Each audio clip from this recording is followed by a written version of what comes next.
আসসালামু আলাইকুম এভরিওয়ান, সবাই কেমন আছেন? আমি আলহামদুলিল্লাহ ভালো। তো প্রতিবারের মতো আমি চলে আসলাম আমার নুসু পেজ অ্যান্ড ইউটিউব চ্যানেলে। তো ঈদের টাইমটাতে অনেক ঘোরাঘুরি হয়েছিল, বাট আপনাদের সাথে আমার ভিডিওগুলি শেয়ার করা হয়নি। তা আজকে ভাবলাম যে আপনাদের সাথে শেয়ার করেই ফেলি।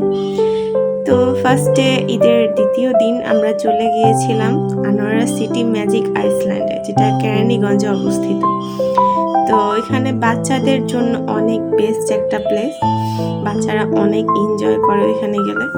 আমার বাচ্চারাও গিয়েছিল এখানে আমাদের সাথে, তো অনেক এনজয় করেছে এখানে।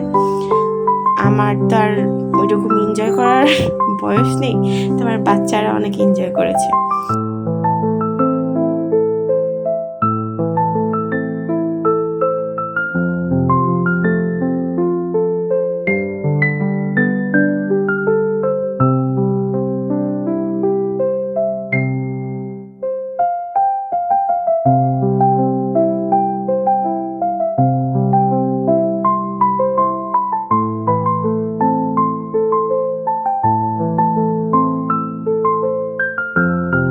তো ঈদের চতুর্থ দিন আমরা চলে গিয়েছিলাম ধানমন্ডি লেকে। দেন ধানমন্ডি লেকে গিয়ে একটু ছবি টবি তুলে দেন ধানমন্ডির একটা রেস্টুরেন্টে আমরা চলে গিয়েছিলাম। তো প্লেসটা অনেক সুন্দর ছিল, খাবার দাবারও মোটামুটি ভালোই ছিল আলহামদুলিল্লাহ। অনেক রেস্টুরেন্টে তো প্লেস হিসেবে খাবার অনেক বাজে হয়, তবে এটা ভালোই ছিল। আমরা খাওয়া দাওয়া করেছিলাম, বলতে গেলে লাঞ্চ করেছিলাম। তা আমরা ওইরকম কিছু খাইনি, জাস্ট আমরা একজনে পাস্তা নিয়েছিলাম, একজনে চাউমিন, আবার হচ্ছে বাচ্চা যারা তারা নিয়েছিল রাইস, ভেজিটেবল চিকেন ফ্রাই, এগুলি আর কি।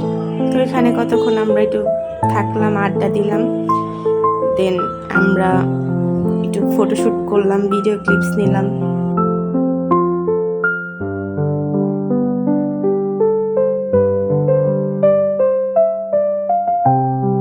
তো খাওয়া দাওয়া শেষ করে আমরা বের হয়ে আসার টাইমে ওইখানে একটা সুন্দর প্লেস ছিল, ওখানে আমরা সবাই চুরি দিয়ে আবার একটু ভিডিও ক্লিপস নিলাম। তারপর আমরা চলে গেলাম পিৎজা হাটে। ওখানে গিয়ে দেন পিৎজা খেলাম, ভাবলাম যে নাস্তাটাও খেয়ে নিই বিকালের। তা আমরা পিৎজা খেয়ে দেন যে যার মতো বাসায় চলে আসলাম।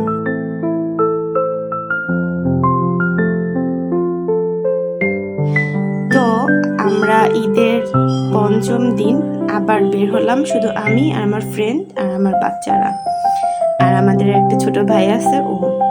তা আমরা সবাই মিলে চলে গিয়েছিলাম ধানমন্ডি। ফুচকার একটা স্পট আছে ওইখানে, ওইখানে ফুচকা অনেক ফেমাস। ধানমন্ডি ওটা হচ্ছে লেকের অপোজিটে ওইটা। তো ওইখানে গিয়েছিলাম, ওটার নাম হচ্ছে আড্ডা স্পট। তো প্লেসটা এত সুন্দর, প্লাস ফুচকাটাও অনেক মজা। তা আমরা তারপরে বাসায় ব্যাক করলাম।